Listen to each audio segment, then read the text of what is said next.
तीसरे अध्याय का महत्व।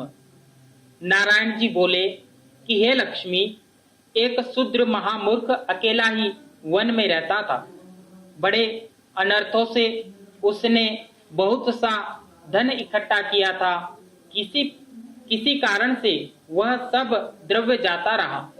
अब वह शूद्र बहुत चिंतित रहने लगा। किसी से पूछता कि ऐसा उपाय बताओ कि पृथ्वी में द्रव्य होवे, वह मैं निकाल लूं। किसी से कहता कि कोई अंजन बताओ जिसे नेत्र में डालकर पृथ्वी में गड़ा हुआ धन में निकाल सकूं। तब किसी ने कहा, सांप मदिरा खाया पिया कर। वह यह खोटा कर्म करने लगा, चोरी करने लगा। एक दिन धन के लालसा कर चोरी करने गया। रास्ते में चोरों ने उसे मार डाला। अनंतर उसने प्रेत की योनि पाई। उस प्रेत योनि में उसे बड़ा दुख हुआ। एक वट वृक्ष पर रात दिन चिल्लाया करता कि कोई ऐसा भी है जो मुझे इस अधम देह से छुड़ावे। कुछ ही समय बाद उस शूद्र की स्त्री से पुत्र जन्मा। जब उसका पुत्र बड़ा हुआ तो एक दिन अपनी माता से पूछा, मेरा पिता क्या व्यापार करता था और उसका देहांत किस प्रकार हुआ। तब उसकी माता ने कहा कि हे बेटा, तेरे पिता के पास बहुत सा धन था, यूं ही जाता रहा। वह धन के चले जाने से बहुत चिंतित रहने लगा। एक दिन धन की लालसा से चोरी करने गया, परंतु मार्ग में उसे चोरों ने मार डाला। तब उसने कहा कि हे माता, उसकी गति कराई गई थी। तब माता ने कहा कि नहीं बेटा। पुत्र ने कहा, हे माता, उसकी गति करानी चाहिए। उसने कहा, अच्छी बात है। पुत्र पंडितों से पूछने गया, प्रार्थना की, हे स्वामी, मेरे पिता एक दिशा में जाकर मृत्यु को प्राप्त हो गए, अब उनका उद्धार किस प्रकार होगा। तब पंडित जनों ने कहा कि गया जी में जाकर उनका श्राद्ध करो, तब तेरे पितरों का उद्धार हो जाएगा। यह सुनकर उसके माता पिता की आज्ञा लेकर गया को गया।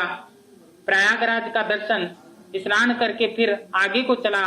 रास्ते में एक वृक्ष के नीचे बैठा। वहां उसको बड़ा भय प्राप्त हुआ। वह वही वृक्ष था जहां उसका पिता प्रेत योनि में रहता था। उसी जगह चोरों ने उसको मारा था। तब उस बालक ने अपने गुरु का मंत्र पढ़ा। उसका एक और भी नियम था, वह एक अध्याय गीता जी का नित्य पाठ किया करता था। उस दिन उसने श्री गीता जी के तीसरे अध्याय का पाठ उस वृक्ष के नीचे बैठकर किया। उसे सुनकर उसके पिता की प्रेत देह छूट गई, दिव्य देह पाई। स्वर्ग से विमान आए। वह विमान पर चढ़कर पुत्र के सामने आया, आशीर्वाद दिया, कहा कि हे पुत्र, मैं तेरा पिता हूँ जो मरकर प्रेत हुआ था। तेरे द्वारा गीता जी के तीसरे अध्याय का पाठ करने से मेरी यह देव देह प्राप्त हुई। अब मेरा उद्धार हुआ। तेरी कृपा से मैं स्वर्ग को जाता हूँ। अब तू गया जी में अपनी खुशी से जा। इतना सुनकर पुत्र ने कहा कि हे पिताजी, कुछ और आज्ञा करो जो मैं आपकी सेवा कर सकूं।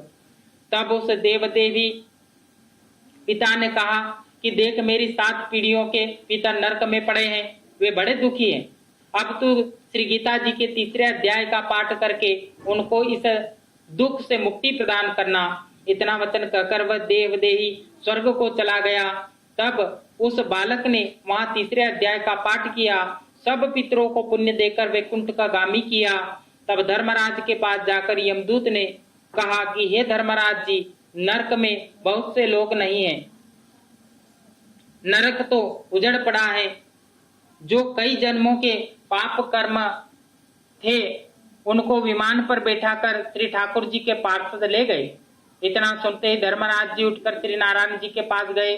वहां जाकर धर्मराज ने हाथ जोड़कर कहा कि हे त्रिलोकीनाथ, जो जीव जन्म जन्मांतर के पापी थे उनको आपके पार्षद विमान पर चढ़ाकर वैकुंठ को ले जा रहे हैं। अब नरक में यातना भोगने का दंड किसको दें।